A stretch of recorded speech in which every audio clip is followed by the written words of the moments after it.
channel. In today's video, we're going to be taking a look at the Transformers Kingdom 2021 Pulse exclusive Deluxe TRICRANIUS Beast Power Fire Blast Collection Pack. This particular pack is almost a running theme now for Hasbro Pulse. Last year we got the Transformers Deluxe Centurion Weaponizer pack, which came with a great slew of accessories in order to equip with some of our previously released Deluxe Voyager and Leader figures. This year we're getting a Blast Effect pack, which is what many collectors have actually been after for quite a considerable amount of time. And of course we do get a slight redeco and slight retool of the Deluxe class Fossilizer Ractonite. I personally, upon seeing this pack for the first time, was a little underwhelmed, especially considering how awesome that Weaponizer pack was last year, but considering that Kingdom has been pretty scarce as far as Blast Effects is concerned, I can see this pack here actually appealing to quite a few collectors, and I've got to be honest and say that this has turned out a lot better than I initially suspected. We shall first of all begin by taking a look at some of these Blast Effects. Now these are pretty much what we have all come to expect with the War for Cybertron line. We've got some effect pieces which are a direct carryover from Siege Jetfire. We have some here which are a carryover from Skylynx and Omega Supreme, and then we also get some smaller ones which I believe are a carryover from some of the Battle Masters.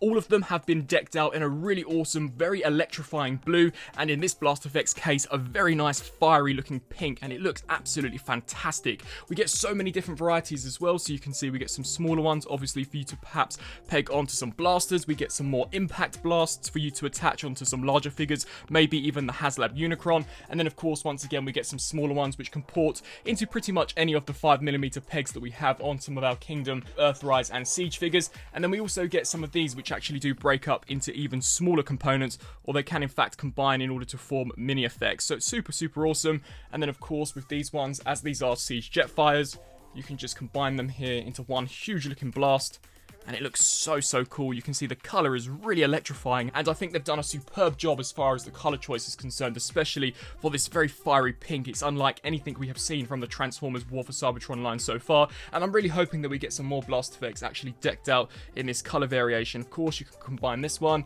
in order to form the larger Omega Supreme Blast.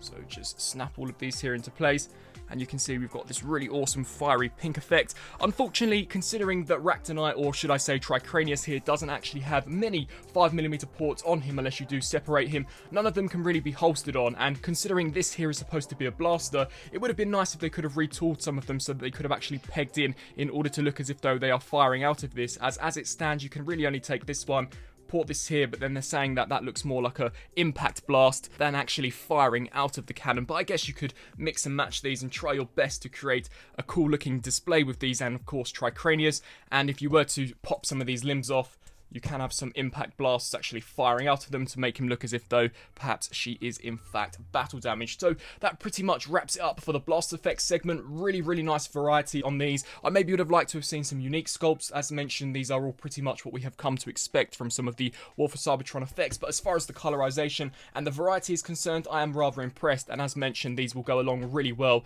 with some of those larger figures such as HasLab Unicron, or perhaps any little smaller blasters that you may have, perhaps some of the Bumblebee or Cliff Jumper cannons. You can just port them into them and they'd look really awesome. But taking a look here at TRICRANIUS, this guy is actually more than meets the eye. Now I'm unsure as to whether or not these fossilizers are supposed to be female or male. I always believed that they were female, so I shall be referring to her as a she throughout this video, but she looks absolutely fantastic, and oh my goodness, does this color variation absolutely obliterate the original Ractonite color scheme. This looks incredible, and honestly I would love to see all of the fossilizers reissued in this very charcoal magma color scheme that we have here with TRICRANIUS. Now this figure does in fact have a brand new retooled element, that in the form of this crest section. She is no longer a Styracosaurus, and this time she is in fact a Triceratops. So they have incorporated an original aspect into this character so that you are not just getting a mere direct repaint, but the repaint that they have given her, as mentioned, looks terrific. You can see that the majority of the figure has been cast out of transparent clear plastic, although it looks absolutely incredible.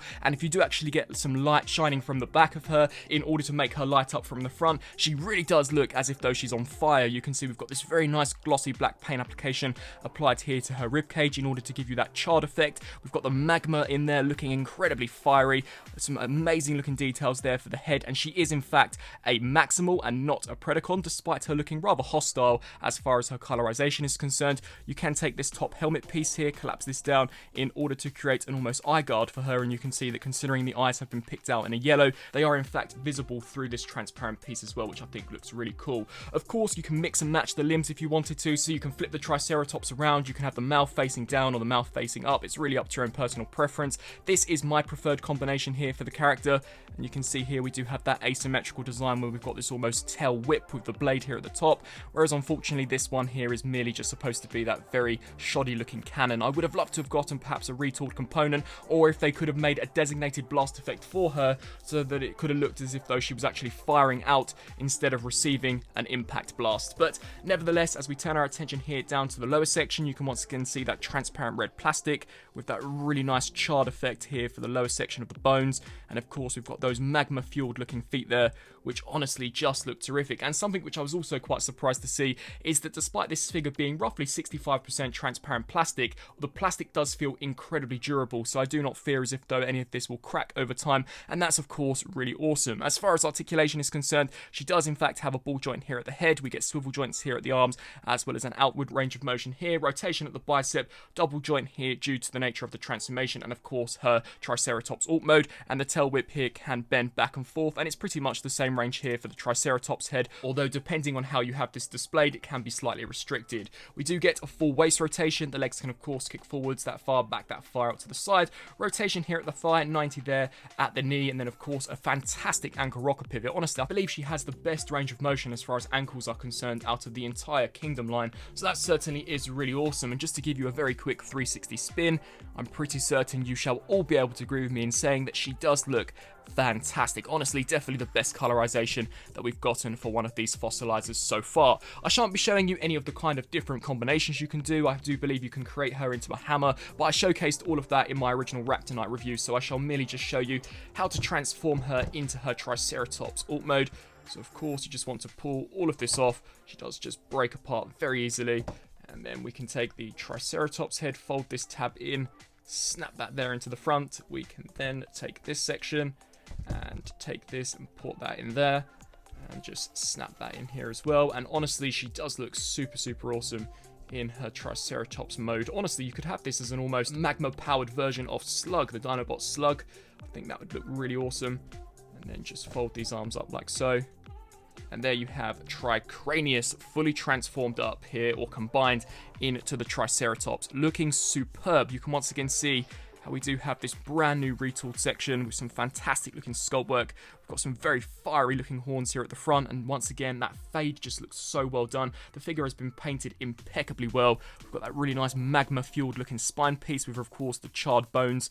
Of course, once again, that very fiery look here for the back, and then a really nice looking lava-like piece here for the tail. Superb looking detail, and the articulation is exactly the same as what we got with Ractonite. You can, of course, bring some of those blast effects in, and once again, make it look as if though she's endured some damage. So you can have her being blasted from the side, or you can take some of these larger ones to create a larger impact, like so, or I guess you could pop some of these limbs off if you were so inclined to do so.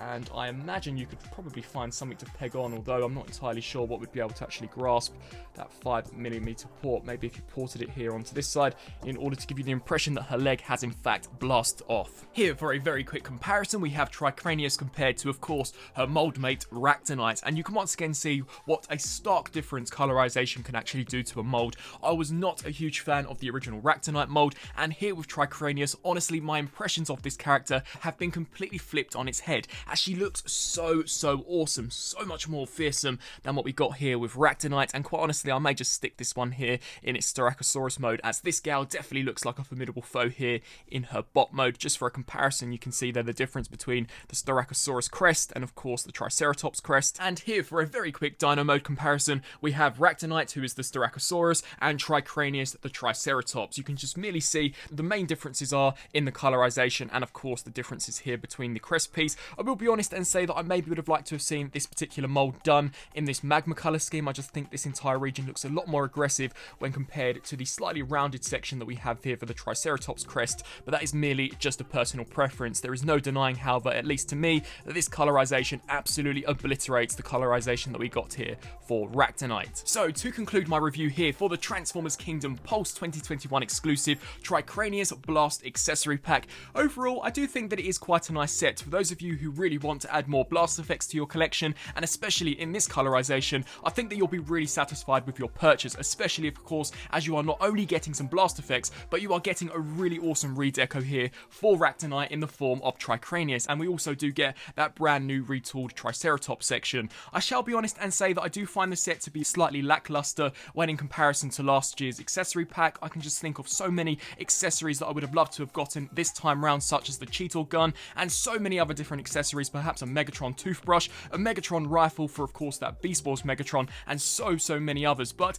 as this set stands here, it is nice. I'm not entirely convinced that this will be as sought after as the 2020 version. As mentioned, the blast effects are all basically just reissues of previously released blast effects, this time done in a different colorization and of course in an accumulative set, and the fossilizers I know are not for everybody, so once again I can see that acting against this particular set as far as recommendation is concerned, but I personally am glad to add it to the collection. I think that Tricranius here is one of the best looking fossilizers that we have gotten as far as the paint scheme is concerned. I'm still not 100% convinced as far as the look of the robot mode goes. I'm not a huge fan of how that stubby 5mm peg is supposed to be a cannon, and it would have been nice to have gotten perhaps some unique blast effects actually introduced in this set than as opposed to just some straight reissues. I guess overall it will merely just come down to personal preference and what you guys really want to add to your collection. Tricranius of course is not a popular character. I believe that she is an original character specifically designed here for this set, and as mentioned, if you are not a massive fan of blast effects, then I'm not entirely sure the $35 to $40